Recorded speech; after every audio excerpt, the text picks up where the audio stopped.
palavra do Senhor diz assim, ó, Apocalipse 2, versículo 18. Carta à igreja de Tiatira. Ao anjo da igreja em Tiatira, escreva: estas são as palavras do Filho de Deus, cujos olhos são como chama de fogo, e os pés como um bronze reluzente. Versículo 19 do capítulo 2 diz assim, olha, conheço as suas obras, conheço o seu amor, a sua fé, o seu serviço e a sua perseverança, e sei que você está fazendo mais agora do que no princípio. No entanto, contra você tenho isto: você tolera Jezabel, aquela mulher que se diz profetiza. Com os seus ensinos, ela induz os meus servos à imoralidade sexual e a comerem alimentos sacrificados aos ídolos. Dei-lhe tempo para que se arrependesse da sua imoralidade sexual, mas ela não quer se arrepender. Por isso, vou fazê-la adoecer e trarei grande sofrimento aos que cometem adultério com ela, a não ser que se arrependam das obras que ela pratica. Matarei os filhos dessa mulher. Então todas as igrejas saberão que eu sou aquele que sonda mentes e corações. E retribuirei a cada um de vocês de acordo com as suas obras. Aos demais que estão em Tiatira, a vocês que não seguem a doutrina dela e não aprenderam, como eles dizem, os profundos segredos de Satanás, digo: não porei outra carga sobre vocês. Tão somente apeguem-se com firmeza ao que vocês têm, até que eu venha. Aquele que vencer e fizer a minha vontade até o fim, darei autoridade sobre as nações. Ele as governará com um cetro de ferro e as despedaçará como a um vaso de barro. Eu lhe darei a mesma autoridade que recebi de meu Pai, e também lhe darei a estrela da manhã. Aquele que tem ouvidos, ouça o que o Espírito diz às igrejas. Amém? Queridos, quarta carta, carta de Tiatira. Tiatira é a menor das cidades dessas 7 igrejas. Tiatira era a cidade com menos habitantes, com uma economia menor, com uma relevância menor. E é interessante porque Tiatira significa trabalho difícil ou trabalho árduo. E às vezes é assim que nós nos enxergamos, né? Pequenos, insignificantes e trabalhando além da nossa força, trabalhando além do que nós podemos fazer. E é interessante que a gente vem observando que Jesus se apresenta de uma forma distinta a cada igreja. Eu tenho falado isso, nós temos aprendido juntos. Para uns, Jesus se apresenta de uma forma, para outros de outra, ressaltando características diferentes dele. E para Tiatira, Jesus faz questão de reafirmar a sua messianidade, o seu papel como Filho de Deus. Jesus diz assim, olha, estas são as palavras do Filho de Deus, cujos olhos são como chamas de fogo. O que quer dizer que os olhos de Deus ou de Jesus são como chamas de fogo? Os olhos como chamas de fogo são um símbolo para alguém que enxerga além da aparência, para alguém que enxerga além do exterior, que enxerga o coração, que enxerga as intenções, que enxerga a motivação. E Jesus vai destrinchar dizendo assim, olha, por causa de meus olhos como chamas de fogo, eu conheço as suas obras, ou seja, eu conheço o seu trabalho, conheço aquilo que é resultado, mas eu conheço o seu amor. Olha só que interessante. Jesus sabe onde está o nosso coração. Eu conheço as suas obras e conheço o seu amor, que era justamente a repreensão para Éfeso. Porque a primeira carta que nós lemos, que foi Éfeso, Jesus disse assim, olha, conheço as suas obras, conheço o seu trabalho, mas lhe falta amor. Para Tiatira, Jesus diz, conheço as suas obras e conheço o seu amor. Eu sei que você faz com amor. Eu conheço a sua fé, conheço o seu serviço. E a palavra serviço aqui é justamente diaconia. Eu conheço o seu ministério, aquilo que você faz para me agradar. Aleluia! conheço a sua perseverança. E aqui é o mais interessante. E eu sei que você está fazendo mais agora do que quando você começou. Jesus está dizendo assim, olha, eu sei que você melhorou. Você quando começou fazia menos do que você faz agora.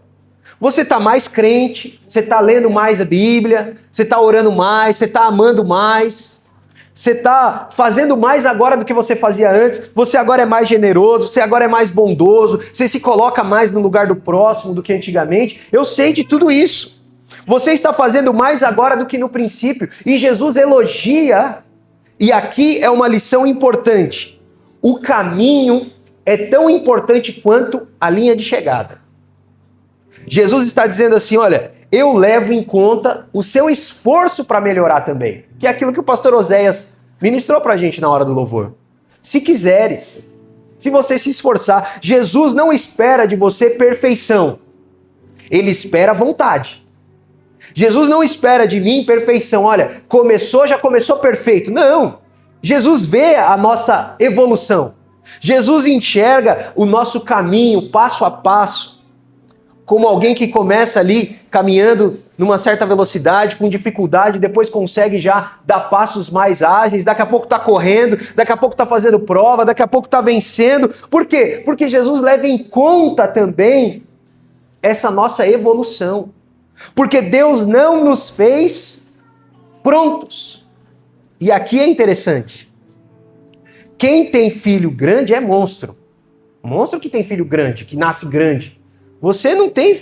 Você quando teve filhos... Eu quando tive filhos... Obrigado. Deus abençoe, Romulo. O Samuelzinho, quando nasceu, pequenininho, não falava, não... Dependia completamente de nós. Hoje, com 2 anos e alguns meses, ele já consegue falar, já consegue caminhar sozinho, já consegue pedir aquilo que ele está sentindo falta, mas ainda não completamente. Mas a gente vê uma evolução, um crescimento. Por isso a lição que eu quero deixar para nós nesta manhã é: não se cobre além do que Jesus te cobra. Porque às vezes a gente se cobra tanto, e a gente queria que já fosse tudo perfeito, e a gente queria que já tivesse tudo pronto, e já queria... Eu queria que essa igreja já tivesse 500 pessoas, 600 pessoas, eu queria que já tivesse tudo pronto, eu queria que já tivesse tudo feito, mas não é assim que as coisas funcionam com Deus. Ah, eu queria dormir hoje e amanhã acordar com tudo feito. Não é assim. Eu também queria, mas não é assim. Eu, graças a Deus, não sou ansioso. Nem um pouco, esse defeito não tenho. Mas existem pessoas que são ansiosas. E Deus trabalhou muito minha ansiedade nesses últimos anos. Porque a ansiedade é excesso de futuro. E eu tenho esse defeito. Eu brinquei aqui que não tenho, mas eu tenho esse defeito. Eu vivo com excesso de futuro. E a maioria das minhas preocupações nunca aconteceram. A maioria das coisas que me tiraram o sono nunca aconteceram. Porque aquele e se, né? E se não der, e se não chegar, e se não conseguir, e se não der certo, esse e se rouba a nossa paz. E Jesus está dizendo assim, aproveita o caminho também. Não queira só o resultado. Aproveita o caminho porque eu estou vendo essa sua jornada e eu sei que você está fazendo mais agora do que no princípio. E isso é maravilhoso. Curta essa jornada também. Curta essa sua evolução e faça mais agora do que você fazia antes. Agora, o que nós não podemos aceitar é a mesmice. Paulo escreve aos Romanos, no capítulo 12, dizendo assim, olha, não vos conformeis com este mundo, com este século, com esse sistema, com esse dia a dia. Porque o que é conformar-se? É você estar na forma, é você encaixar. Não se encaixe, sinta-se deslocado. Não conforme-se, é assim mesmo. É desse jeito, não vai mudar. Não, isso não é cristão. Mas também não queira que as coisas aconteçam como num abracadabra, num estalar de dedos. Deus não é fada madrinha. Deus não é fada madrinha. Jesus não é a nossa fada madrinha. Não é assim que as coisas acontecem com Deus. As coisas acontecem em um caminho. Melhor hoje do que ontem. mais agora do que eu fazia antes. E glória a Deus por isso. Aqui a gente tem que ter um combinado nosso. Não espere do irmão perfeição, porque Jesus não espera isso da gente. Jesus não diz assim para Tiatira, olha, tenho contra ti, igreja de Tiatira, que vocês ainda não são perfeitos. Não. Jesus falou, eu tenho a favor de vocês, que vocês estão melhor agora do que vocês estavam ontem. É um elogio. É uma espécie de afago de Jesus, dizendo assim, olha, eu tenho visto que vocês têm melhorado. Então o que Deus tem contra Tiatira? No entanto, contra você tenho isto. Você tolera Jezabel. E Jezabel aqui é uma alusão a Jezabel do Antigo Testamento, que casou-se com o rei Acabe, que trouxe destruição ao reino de Israel, que trouxe práticas pagãs ao culto de Jeová que acontecia no Antigo Testamento, de Javé, do Deus criador do Antigo Testamento. Jezabel era uma rainha que, além de rainha, acumulava a função de profetisa de Baal.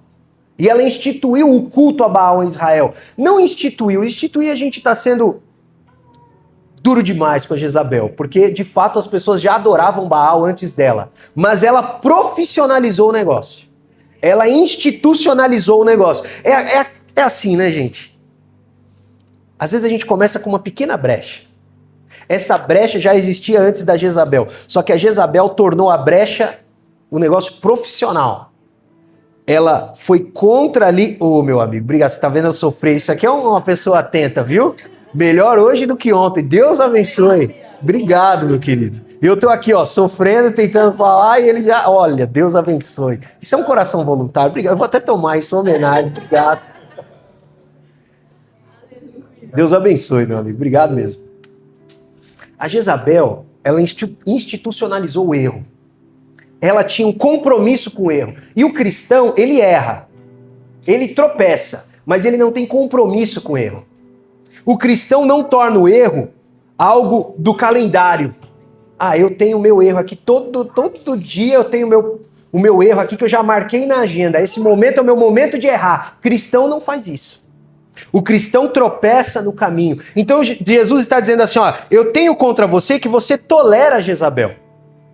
Você anda com ela lado a lado, de braço dado. E aqui não é amizade, aqui Jesus está falando de adoração, de contexto de igreja. Não é que você não vai ter amizades com pessoas que são de outra fé. Não, você tem que ter. Você tem que estar lado a lado com as pessoas, você está aqui no mundo. Tanto que a Bíblia diz assim, olha, que quando Jesus vier, estarão dois no campo.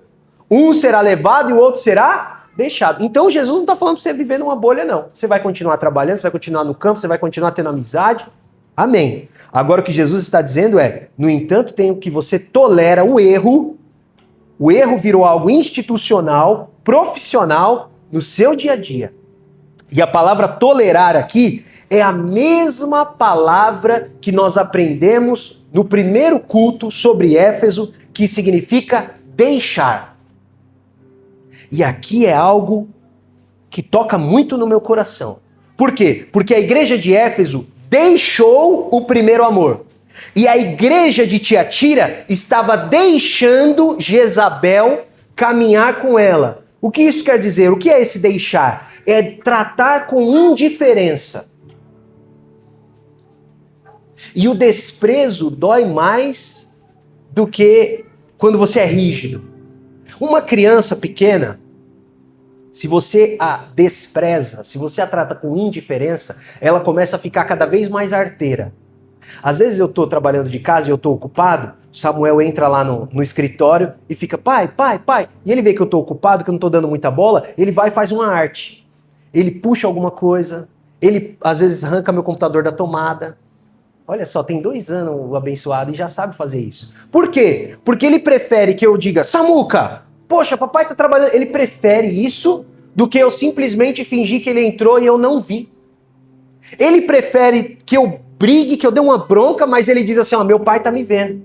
Eu tô fazendo arte aqui, meu pai me viu. Ele prefere, Cezão, que eu dê uma bronca do que simplesmente que eu finja que ele não está ali. E Jesus está falando assim, ó, você tá tratando a Jezabel, você tá deixando ela, você tá convivendo, você tá tratando com indiferença assuntos que você não pode tratar com indiferença. Casamento não pode ser tratado com indiferença, filho não pode ser tratado com indiferença, trabalho não pode ser tratado com indiferença, Jesus não pode ser tratado com indiferença. Então aqui, Jesus está dizendo, eu tenho contra você que você está negligenciando coisas que não é para você negligenciar. Você está abandonando, deixando o erro conviver do seu lado por simples negligência. Você tem melhorado. Então, toma aqui um ajuste de rota para você melhorar mais ainda. Jesus chama a atenção, a Bíblia diz que Deus corrige aquele que ele ama. Não tem nada mais triste do que o desprezo de Deus. E Deus despreza alguém? Despreza. Abre a Bíblia aí em Romanos 1. Romanos fica depois de Atos. Romanos 1 tem um dos versículos talvez mais fortes da Bíblia. Do Novo Testamento, mas da Bíblia também. Por quê? Olha só. Romanos 1,18, Paulo está falando da ira de Deus. E aí Paulo diz assim, ó, portanto a ira de Deus é revelada dos céus contra toda impiedade e injustiça dos homens, que suprimem a verdade pela justiça. Pois o que de Deus se pode conhecer é manifesto entre eles, porque Deus lhes manifestou. Porque desde a criação do mundo, os atributos invisíveis de Deus, o seu eterno poder e sua natureza divina têm sido vistos claramente, sendo compreendidos por meio das coisas criadas, de forma que tais homens são indesculpáveis, porque tendo conhecido a Deus, não o glorificaram como Deus, nem lhe renderam graça, mas os seus pensamentos tornaram-se fúteis e o coração insensato deles obscureceu-se, dizendo-se sábios, tornaram-se loucos. E trocaram a glória do Deus imortal por imagens feitas segundo a semelhança do homem mortal, bem como de pássaros, quadrúpedes e répteis. Agora o 24 vem o alerta. Por isso Deus os entregou.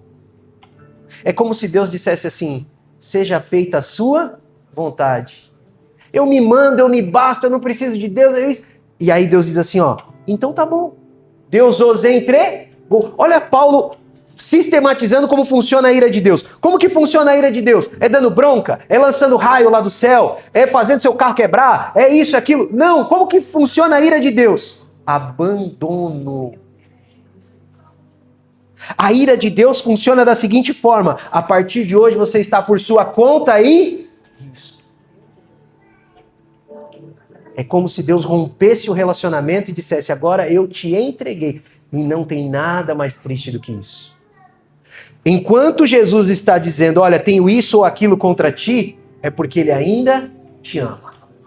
É porque ele ainda te quer. É porque ele ainda não te entregou. E me entregou a quem? A mim mesmo.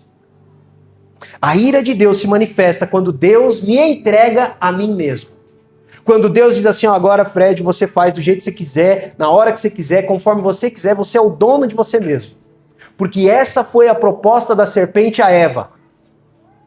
Come do fruto que você vai ser semelhante a Deus. Você vai conhecer o bem e o mal. O padrão para a sua vida não vai mais ser Deus, vai ser você mesmo. Quem vai comandar a sua vida? Você mesmo. Essa é a proposta de Satanás para todo ser humano. Tirar Deus do trono e não colocar Satanás. A proposta de Satanás para nós não é abrirmos a igreja de Beelzebu, não é virarmos satanistas, não é essa a proposta da serpente. A proposta da serpente é tire Deus do trono do seu coração e coloque um espelho. Toda vez que você chegar no trono do seu coração, você vai olhar e você vai dar de cara com um espelho. Não vai ter uma serpente chifruda no trono, vai ter o seu autorretrato, vai ter a sua vontade, vai ter o seu coração, o seu eu, o seu jeito de fazer as coisas. Por quê? Porque o coração do homem é enganoso. E a gente não precisa de ajuda do diabo para fazer bobagem. A gente faz sozinho. A gente precisa da ajuda de Deus para fazer o bem. Agora, para fazer bobagem, não precisa da ajuda do diabo. A gente sozinho consegue fazer, a gente é bom nisso. Tenho contra ti que você tem tolerado certas coisas. E eu não te abandonei, por isso que eu estou te chamando de volta. E aí, Deus diz assim, ó, eu dei tempo para que ela se arrependesse. Deus é longânimo e quer que todos cheguem à salvação. Deus dá tempo para as pessoas se arrependerem. Mas Jesus está deixando uma verdade aqui. Esse tempo, uma hora acaba. Esse tempo não é eterno. dei-lhe tempo. Ou seja, quem está contando? Deus está contando. Deus está contando quanto tempo nós estamos longe. Deus está contando quanto tempo Ele nos deu. E isso aqui é maravilhoso, porque Jesus não perde a conta. E aí Jesus faz alguns alertas dizendo que vai acabar com os filhos. Aqui os filhos são os discípulos, né? Matarei os discípulos, ou seja, Jesus está dizendo, vai chegar uma hora que eu não vou tolerar mais esse erro, não vou tolerar mais esse pecado, e eu vou acabar com os discípulos, vou acabar com tudo. E aí Jesus diz, então todas as igrejas saberão que eu sou aquele que sonda mentes e corações. A palavra mente no grego aqui é psique. Quem vai no psicólogo vai tratar da mente, da alma, do psique. Eu sondo as mentes e os corações. Eu sondo sentimentos, eu sondo intenções, eu sondo a sua alma. Eu tenho olhos como chamas de fogo. Então, se eu não consigo esconder nada de Deus, não consigo esconder, chega uma hora que eu preciso abrir meu coração. E aqui vem o alerta. Eu retribuirei cada um de vocês de acordo com as suas obras. O que nós temos feito? Quais são as nossas obras? Qual é a recompensa que nós teremos de Jesus? Porque Ele promete que vai retribuir cada um de nós de acordo com as nossas obras.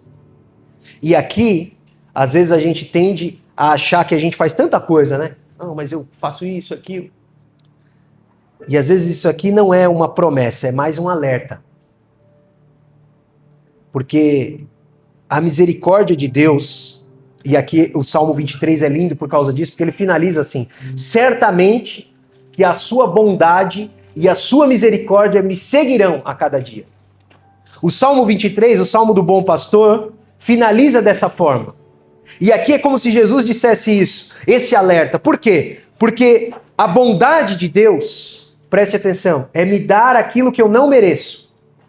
Eu não merecia a família maravilhosa que tenho. Então por que eu recebi? Porque Deus é bom. Isso é bondade. E a misericórdia? A misericórdia é Deus não me dar aquilo que eu mereço. Quando Deus não me dá aquilo que eu mereço, Ele está sendo misericordioso. É por isso que o salmista diz, certamente que a bondade e a misericórdia do Senhor me seguirão. É como se a bondade e a misericórdia corressem atrás de mim, enquanto eu vou tropeçar, Deus é misericordioso e me levanta. Quando eu vou tomar um caminho errado, a bondade de Deus vem e age sobre mim. Então, nessa manhã, nós vamos embora tranquilos. Por quê? Porque ainda que eu ande pelo vale da sombra da morte, eu não temerei mal algum. Por quê? Porque a bondade e a misericórdia do Senhor vão me guiando, como dois braços de amor. Ora Deus me contempla com bondade, ora Deus me contempla com misericórdia. E aqui vem um alento, uma palavra de conforto para nós. Não colocarei outra carga sobre vocês. Tem dia que a gente está assim e fala, Senhor, eu não aguento mais nenhuma má notícia. Já deu, já estou a ponto de não aguento mais nada. Então a palavra de hoje para nós é, não colocarei outra carga sobre vocês. Aleluia. Jesus diz, né? Aprendei de mim que sou manso. Tomai o meu jugo, que é suave, e o meu fardo, que é leve. Jesus está dizendo assim de manhã para nós, fiquem tranquilos, não vou colocar outra carga sobre você. Eu estou vendo tudo que vocês têm carregado, não vou colocar mais nada. Tão somente apeguem-se com firmeza ao que vocês têm, até que eu venha. Aquele que vencer e fizer a minha vontade até o fim, darei autoridade sobre as nações. E aí Jesus cita um salmo de Davi, o Salmo 2. Ele as governará com cetro de ferro e as despedaçará como um vaso de barro. Jesus está nos preparando para um reino. Jesus está nos preparando para exercer autoridade sobre nações. E para isso Ele quer que a gente melhore a cada dia. Essa caminhada que nós temos durante essa vida é para nós melhorarmos. Porque um dia estaremos ao lado do Senhor reinando. Jesus promete dizendo, olha, colocarei autoridade sobre as nações para cada um de vocês. E aqui, se a gente não consegue lidar com a nossa vida, que dirá com nações, né? Se eu não consigo lidar com os meus problemas, como é que eu vou lidar com o problema de uma nação? Então Jesus está dizendo assim, olha, eu estou contigo. E eu darei a você a mesma autoridade que recebi de meu Pai. Não existe nenhum rei que compartilha reino. Nunca na história da humanidade você viu algum rei falando assim, vou dividir o trono. Não, as pessoas mataram e morreram por causa de tronos. O único rei legítimo, que de fato é dono de todas as coisas, que poderia ter o reino só para si, decidiu dividi-lo. Esse é o Deus de amor que a gente serve. Tem uma frase maravilhosa, né, que diz que todo menino quer ser homem. Todo homem quer ser rei. Todo rei quer ser Deus. Mas só Deus quis ser menino. Todo menino quer ser um homem. Né? Quando você é criança, você fala, não vejo a hora de eu ter meus 18. Que quando eu tiver meus 18, eu vou fazer e acontecer. Todo menino quer ser homem. Todo homem quer ser um rei.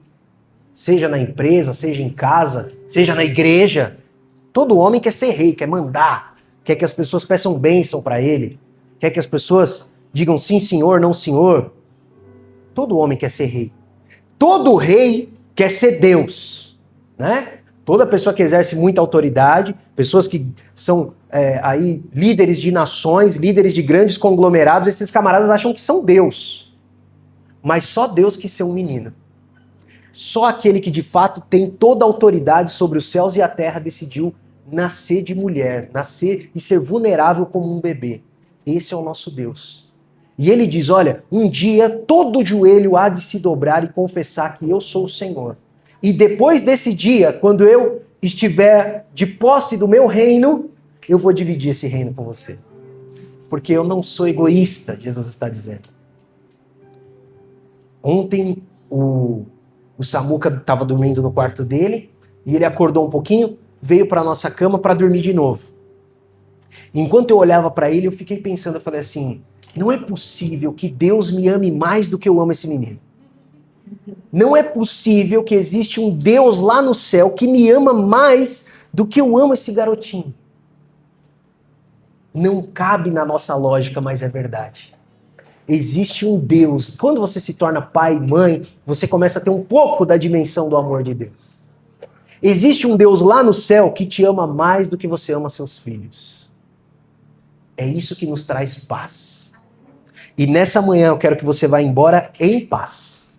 Por que em paz? Primeiro, Deus tem visto que você está melhorando um pouquinho a cada dia. Segundo, Deus já disse que não vai pôr outra carga sobre você. Obrigado, Senhor. Porque se viesse mais uma, talvez eu não conseguisse carregar, talvez eu empacasse. E terceiro, existe um Deus lá no céu que não é nem um pouco egoísta, que é bondoso, que é misericordioso, que divide o reino conosco, mesmo sem a gente merecer. Que nos chama a reinar com Ele, mesmo sem a gente merecer. Amém? Fica de pé aí, nós vamos louvar o Senhor para encerrar. Vamos orar, vamos pedir a misericórdia, a bondade de Deus para que ela nos siga.